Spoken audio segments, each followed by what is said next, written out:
The sky was dark, filled with heavy smoke from the burnt remains of the alien outpost. Broken metal, cracked glass, and strange alien symbols lay scattered across the dry ground. It looked like a battlefield, but there were no bodies, only silence.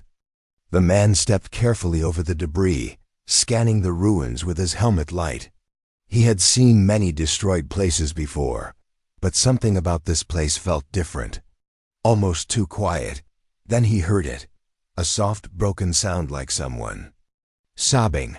He stopped and turned, pointing his scanner towards the noise. The signal was faint, but alive. His boots crunched over shattered tiles as he moved toward the source. The cry became clearer. It wasn't an animal. It wasn't a trap. It was a woman. A soft voice, crying quietly, almost like it was trying not to be heard. He followed the sound into a collapsed chamber, half covered in fallen walls and dust. In the shadows behind a pile of broken machinery, he saw her. She was sitting on the floor, knees pulled to her chest, arms wrapped around herself. Her long hair was tangled, and her skin was a pale silver blue. She was wearing something torn and thin, almost not enough to protect her from the cold wind blowing through the cracks. She looked up, her eyes locked on his, and then she cried harder. Tears streamed down her face, as if something inside her had broken the moment she saw him. The man stood frozen. He had never seen this woman before. She was alien, clearly, not human, but her reaction felt deeply human. She covered her mouth and whispered something in a language he couldn't understand. Her body shook. It wasn't just fear. It was something more. Something deeper. The man knelt down slowly, showing her he meant no harm. He removed his helmet so she could see his face. Her eyes widened more, and a sound came out of her mouth, a name, but it wasn't his. Still, it felt strange. That name. It echoed in his head like he had heard it long ago, maybe in a dream. She crawled toward him slowly, still crying, and touched his face with trembling fingers. Her lips moved again, repeating that same name. She looked at him like she had waited a lifetime to see him again. But he didn't know her. Or did he? He gently helped her up. She was weak, barely able to walk. Her legs shook with every step and her body was cold to the touch. She leaned on him without hesitation, like she trusted him completely. He didn't know why, but he didn't push her away. He took her to his small shuttle parked just outside the ruins. As he lifted her into the seat, she stared at him again. More tears rolled down her cheeks. She whispered something, one soft sentence, but his translator couldn't catch the words. He launched the shuttle, leaving the ghostly ruins behind. Inside, the warmth of the cabin made her breathe easier, though she kept her eyes on him, like she was afraid he'd disappear. He tried speaking to her. "Do you understand me?" She blinked slowly. "I'm not going to hurt you." She nodded. Gently. "What happened here? Why were you crying when you saw me?" No answer. Only silence. Her eyes grew wet again. The man sighed. He wasn't a hero. Just a recon pilot sent to scan abandoned alien sites. This wasn't part of the mission, but something inside him told him to stay. To help, to listen. He scanned her ID chip. What he saw next made his heart stop. Class red, royal lineage, protected status. She wasn't just some refugee. She was someone important, someone powerful, or at least once powerful. Her name appeared on the database, but the rest of the data was locked under security levels he didn't have access to. He looked back at her. She had fallen asleep, curled into the seat like a child. Her hand still rested lightly on the side of his seat, like she didn't want to lose contact. Outside the window, the stars stretched across the black sky. He didn't know what kind of danger she was in. He didn't know why she cried when she saw him, but deep inside his chest, something stirred. A memory? No, a feeling, a pull. He whispered to himself, "Who are you? And why do you look at me like you know me?" She shifted in her sleep. And 4 A moment. A soft smile appeared on her face, like she finally felt safe. But this was only the beginning. Asterisk. The ship flew silently through deep space.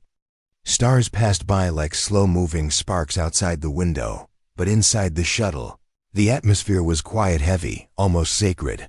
She was still asleep. The alien woman curled beside the warm seat, breathing softly, her pale fingers gently resting on the man's jacket. Every time the ship made a small noise, she flinched slightly, like her body still remembered fear. But her face, it had calmed, as if being near him brought her peace. The man kept glancing at her while flying the ship. His hands stayed steady on the controls, but his mind raced with questions. Why had she cried when she saw him? Why did she call him by a name he had never heard? And why did it feel like he had failed her before? He didn't have answers, but he couldn't forget the way she looked at him. Not like a stranger, not like a soldier, but like someone she had waited for, prayed for, and that look, it haunted him. As she slept, he scanned her identity again, this time connecting to a deeper military system through his clearance badge. It took a few minutes, but the files opened, partially redacted, but enough to shock him. Her name was Ilara. She belonged to an ancient alliance between humans and the royal family of a peaceful alien species that vanished during a secret war. Most believed the family was wiped out years ago, but she survived, and she had been missing for 25 years. The records listed her as a child, passenger aboard a classified mission called Project Genesis, EVA mission that disappeared without a trace. Then came a second file. It had no name, only a codey name, Guardian Echo. His heart skipped a beat. Guardian Echo was a cloning project designed during Earth's most desperate war. Soldiers who died on the field were secretly cloned, not just to fight again, but to protect high-value individuals, even if the originals were lost. He looked at the digital image. It was a soldier, a man with sharp eyes, a bold scar under his left eyebrow, and a steady, serious face. It looked just like him. Same nose, same jawline, same eyes. His fingers hovered over the screen. Was he a clone? He didn't remember any of this. His earliest memories were of military training, basic education, and then deployment. He had no childhood memories, no family, no past. Just duty, maybe. That was by design. He looked over at her again. She stirred in her sleep, whispering something. Her voice was soft but full of emotion. It almost sounded like a song, a lullaby, a memory. The man leaned closer. Elion. She whispered. His heart stopped. That name again, the same one she had said when she first saw him. Elion, you promised. She wasn't dreaming. She was remembering, and he, whoever he truly was, had been someone important to her. Suddenly, her eyes opened. She looked straight at him, her silver eyes wide, filled with tears again. But this time, not from pain. From recognition. You came back, she whispered. He didn't speak. He didn't know what to say. I waited so long. I thought you forgot, she said in broken English. The man shook his head. I don't remember. I don't know if I'm who you think I am. She sat up slowly, hand reaching out to touch his chest right above his heart. You are, she said. Even if they erased it, your soul remembers. He felt a strange heat in his chest. Not pain, not fear, but something deep, like a sleeping fire that had just taken its first breath. He stood up, stepping back. No, I'm just a recon pilot, he said. I was never meant to find you. You were born to protect me, she whispered. He looked away. Then why do I feel like I failed you once? Her eyes darkened. Because you did. Double quote silence. He turned to her again, slowly. Tell me, what happened to us? She looked down, her voice soft like falling dust. They destroyed our ship. They killed everyone. Only I survived. But before the flames you held me. You promised, if I ever forget, my heart will still find you. She looked at him again. It did. The room fell into stillness. Outside, the stars continued to move, unaware that inside a small human ship, a broken piece of history was finally waking up. He didn't know what tomorrow would bring, but one thing was now clear. This woman was not a stranger, and maybe neither was he. The ship hovered in orbit above a quiet moon, far from the central trade routes. No ships, no stations, no signals. Just silence and stars. It was a perfect hiding place, at least for now. The man stood at the terminal, eyes fixed on the screen. His fingers trembled as he typed into the military archives. The name Genesis Eve echoed in his mind like a ghost returning to whisper secrets he wasn't supposed to access. This level of data, his badge wasn't high enough, but something inside him unlocked the security layers anyway. Code accepted. Access granted. The system didn't even ask for confirmation. It welcomed him, as if it recognized him. On the other side of the room, the alien woman Ilara sat on a bench, wrapping herself in a warm blanket. Her eyes were on him. She hadn't said a word since he landed the ship. It was like she was waiting for him to remember something only her heart still carried. The files opened. What he read made his throat dry. Project Genesis Eve wasn't just a mission. It was a desperate move during the final days of the human Draylen War. A handful of powerful alien families allied with Earth were secretly relocated to a deep space vessel hidden with experimental cloaking and protected by enhanced soldiers. But something went wrong. An ambush. A betrayal. The ship was declared lost. All life signs gone. Except one. Elara. He glanced back at her. She didn't move. Her eyes were full of quiet pain, like she knew exactly what he had just read. But that wasn't all. Further in the records, he found something even more disturbing. A secret name. Echo. UNZ01. Under it, his own face stared back at him. Not a photo, just a render, a file, a blueprint. There was no name. Just this: purpose, guardian and emotional key. Linked to subject: Ilara of the Royal House of Zivalis. Genetic source: human soldier Elian Cade, deceased in battle. Last recorded signal: 25 years ago, interrupted. Status: unknown. He backed away from the screen, breathing hard. He wasn't just a clone. He was hers, made for her, programmed to protect her. And something inside her, maybe her tears, maybe her voice, had triggered his forgotten design. Now it made sense. The strange pull in his chest, the way he reacted when he saw her cry. The emotions that didn't belong to a soldier, but to someone who once made a promise. He looked at her again.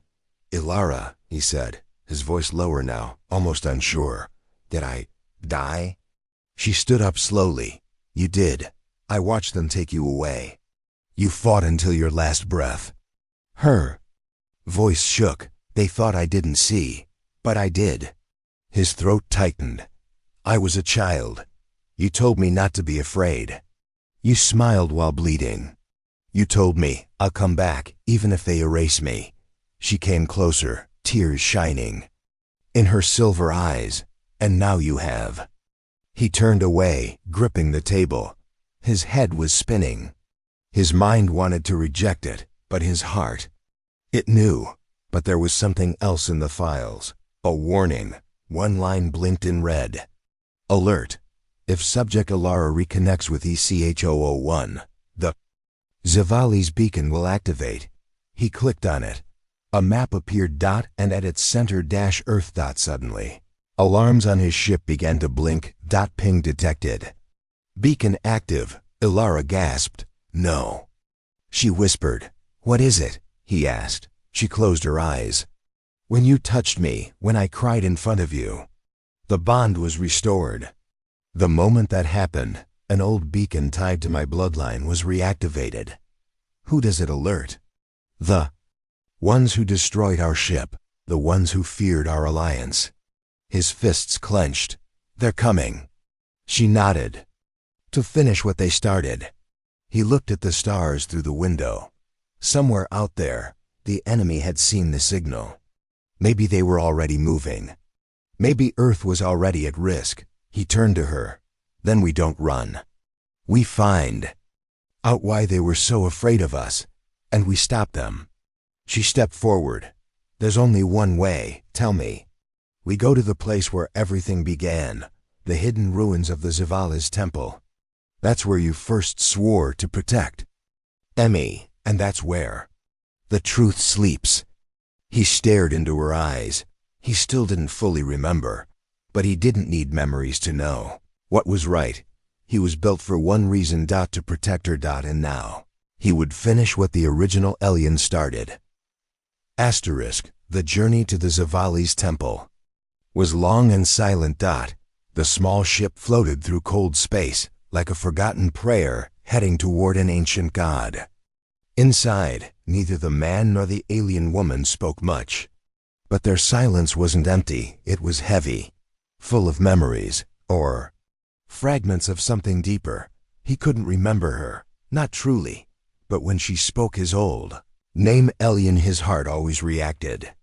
Like a long-lost drumbeat calling him home, the man looked at her now. She sat cross-legged on the floor, softly humming a tune he didn't recognize, yet it felt familiar. It reminded him of safety, of warmth, of promises. Ilara, he said. Finally, she stopped humming and looked up. He hesitated. Back then, who was I to you? Her voice was barely above a whisper.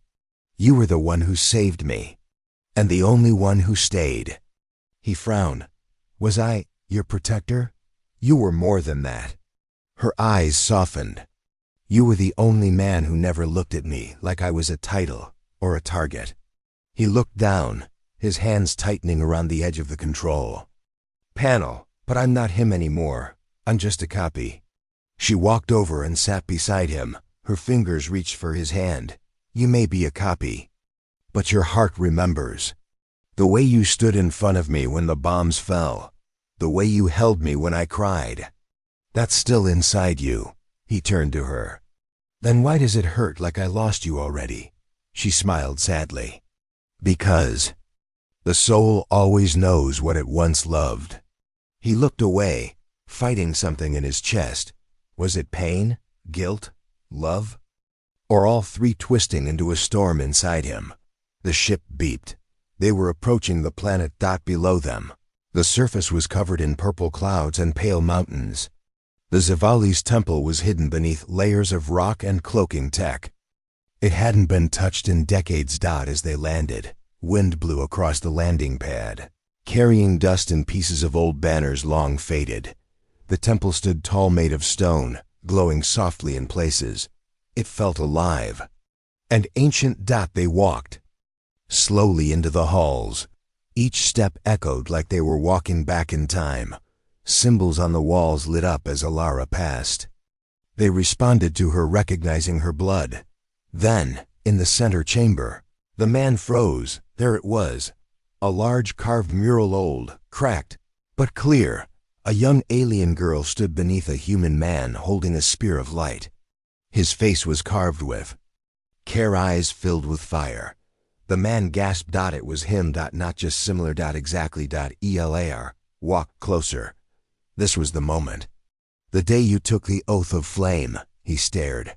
I swore something? She nodded. You stood here, in front of the temple elders, and said, if even death takes me, I will return when she needs me. He reached out and touched the cold stone. The symbol beneath his hand lit up gold and warm. Suddenly, his chest burned. Memories flooded in. Not full, not clear, but flashes. A child crying. A fire, a soft hand in his. A scream, his own blood. The sound of a whisper. Elian, don't leave me. He stumbled back. Ilara caught him. You're remembering. He looked at her, breath shaking. I died protecting you. Tears rolled down her cheeks. And now you've come back, when I needed you again. He held her face gently. But why me? Why make me again? She placed her hand over his heart, because the galaxy can build soldiers. But only one heart ever swore to love me without fear. He stared at her. His mind may still be cloudy, but his soul? It knew. This woman was not just royalty. She was someone sacred to him. He wasn't just her bodyguard. He was her chosen. And somewhere, someone had known he'd come back. That's why they left the mural, the temple, the beacon, for this moment, for this man. She rested her forehead against his. You came back, alien. That's all that matters. And in that moment, in the quiet of ancient stone, the man finally whispered what he didn't fully understand, but still felt deep in his bones. I never left. The temple was still glowing around them, but something had changed. The man, alien, or whoever he truly was, stood still, eyes locked on the glowing mural. His hand pressed to the golden crest carved into the wall, and beneath his palm, a soft warmth pulsed, not from the stone, but from inside him, like something ancient had just awakened. Ella watched him, her expression soft but serious. She knew what was happening. She had feared this day, and longed for it too. The man stepped back, confused. I felt something, he whispered. Not just heat, it was like the wall recognized me. Ilara nodded. It did, because your blood is no longer just yours. It's tied to mine, he frowned. How? She took his hand and guided it to a small altar in the center of the room. It was shaped like two hands open in offering. When they both placed their palms on it, hers first. Then a sudden beam of golden blue light rose from the altar into the ceiling. The temple shook gently. And then a voice echoed, not from speakers. Not from outside. From inside their minds. Bloodlink confirmed. Guardian and royal heir aligned. Soul bond restored. Final protocol unlocked. The man blinked. What is this? Ilara didn't speak right away. Her eyes filled with tears. Happy ones. I was just a child when they gave me to the ship. My parents said it was for peace. For the future of both our worlds, she said. But they knew it would be dangerous. So they made you. You were never just a soldier, she continued. You were created from someone I trusted. Someone I loved, but they didn't just copy his body. They copied his loyalty, his promise. The man felt his chest tighten. A promise? One he didn't remember making, but still felt like he must keep. Elian, the real one, chose to be my guardian. He said if anything happened to him, they should build someone who would never fail. Me, someone who would always find me, no matter where I was lost. The man whispered. They made me from his DNA, she nodded. But the bond, that was mine. She held up her hand. A small scar on her palm glowed faintly. They mixed your blood with mine, just a drop. That's why when I cried in front of you, it triggered the link. The beacon? He asked. Yes, she said, but more than that. It reconnected our bond. The one made in secret. The one not even the scientists fully understood. He shook his head slowly. You mean, I'm part of you. And I'm part of you, she said softly. Suddenly, the ship's com lit up. A blinking red signal. Unidentified vessels detected. Entering system. The man rushed to the panel and pulled up the screen. 3 ships. Not human. Fast. Armed. And coming straight for the temple's location. Ilara, he said firmly. They're here, she nodded calmly. Then the blood link completed just in time. He looked at her, surprised. You're not afraid? I was, she said, for years. I cried in the dark, hoping someone would come. Now you're here. And I'm not alone anymore. He looked at the incoming ships. We can't fight them from here. No, she said. But now that we are linked, the temple's final protocol will activate. There's something they never wanted us to find. What is it? She walked to the back wall and pressed her glowing palm into the stone. With a loud rumble, a hidden door opened. Behind it, a vast chamber. Inside, A ship, but not like any human or alien ship he had ever seen.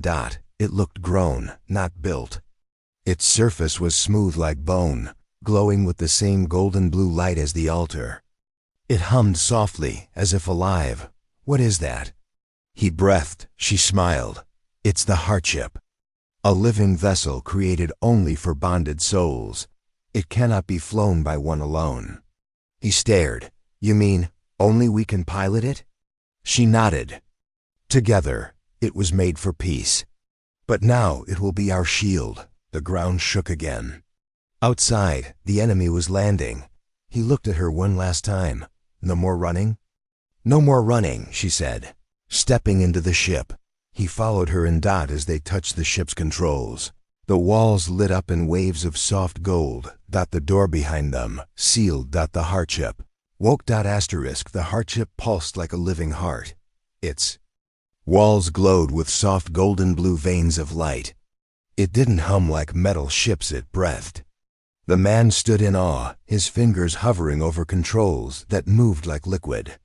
Buttons melted into shapes, responding to his thoughts.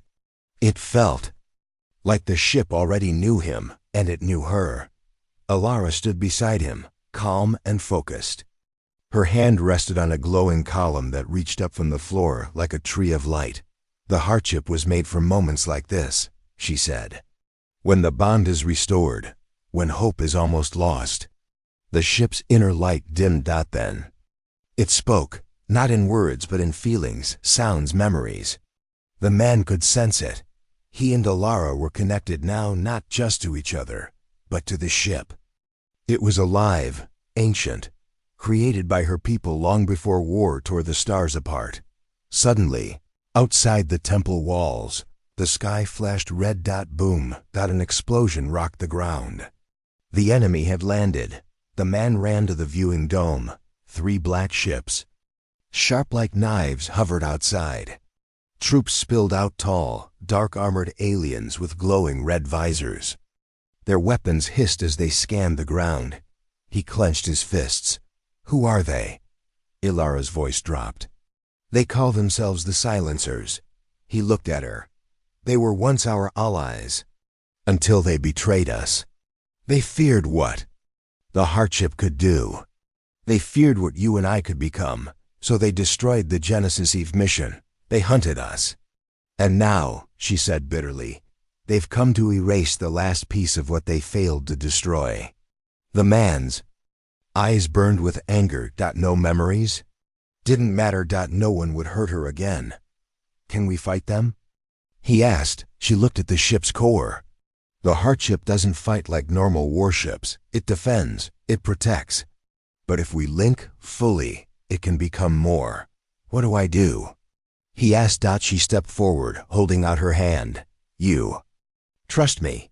He hesitated, but then he took her hand. And everything changed. Suddenly, the man was somewhere else. Not in the ship. Not even in his body.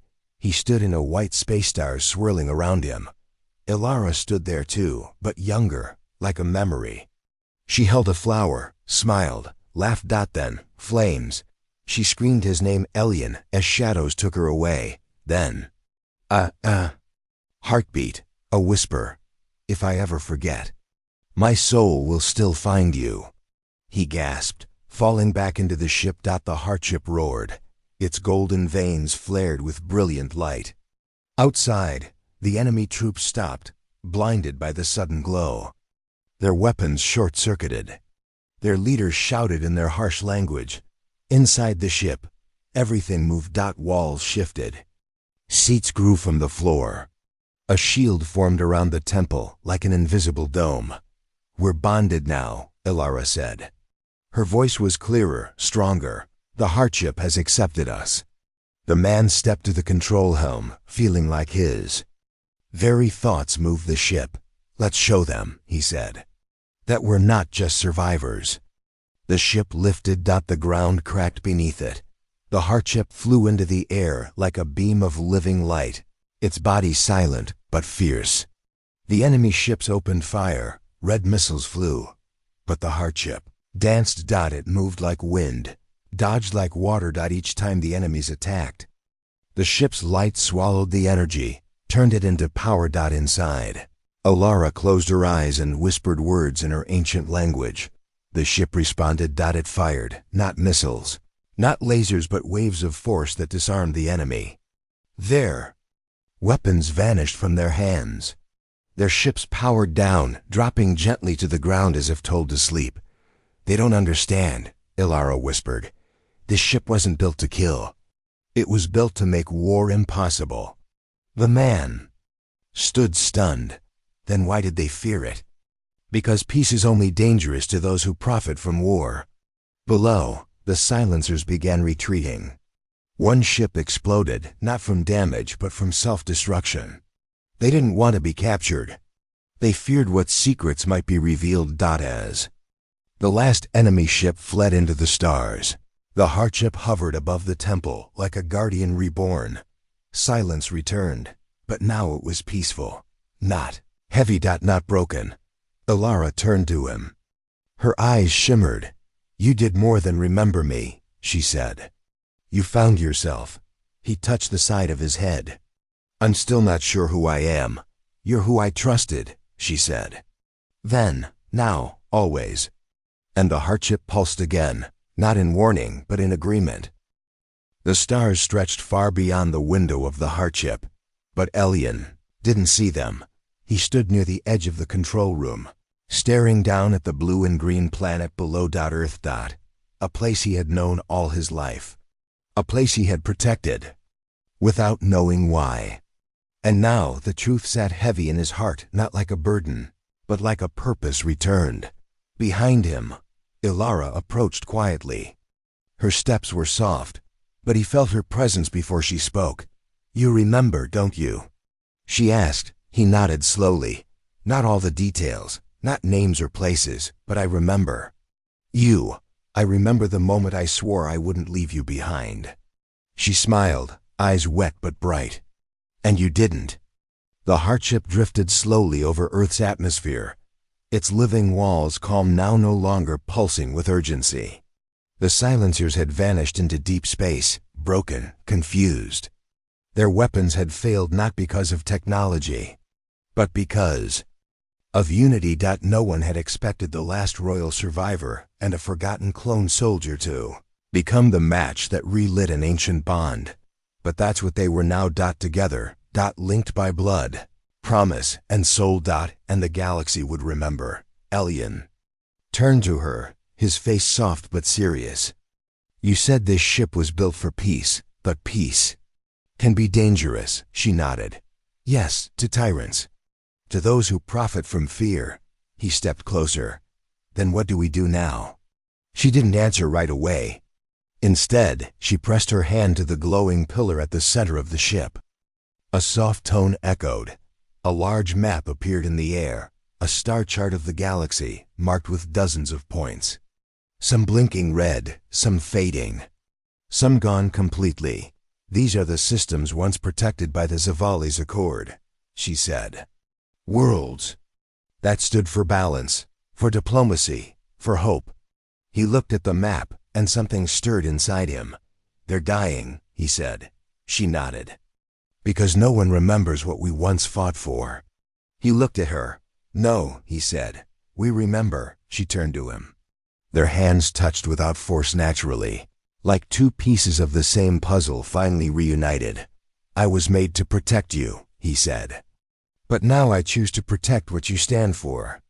And I choose to walk beside you," she whispered. "Not as a princess, not as a mission, but as someone who believed you'd come back." The heart ship pulsed again, this time brighter. As if it too accepted the path ahead, the control panel shifted. A small drawer opened. Inside was something wrapped in soft cloth. Elian picked it up and slowly unwrapped it. A metal, rusty, old, but clear. It was shaped like a flame, the symbol of the guardian oath. He smiled softly. "I remember forging this. I gave it to you the day I first joined your mission. And I kept it," she said, "even when everything else was taken from me." He placed it gently over her heart dot and then looked out at the stars again. One by one, the heart-ship marked a new path across systems forgotten by war, untouched by current governments. Worlds where small fires of hope still burned, waiting to be fed. "We start there," he said. Ilara stood tall beside him. "Then let the galaxy see what happens when two hearts choose peace over power." The heart-ship's engines lit up not with flame, but with light dot, and in the quiet of deep space, as they left Earth behind, the galaxy whispered back a memory it had almost lost, that a promise, once made by the heart, can echo across lifetimes, and when that promise is fulfilled, the stars themselves rejoice.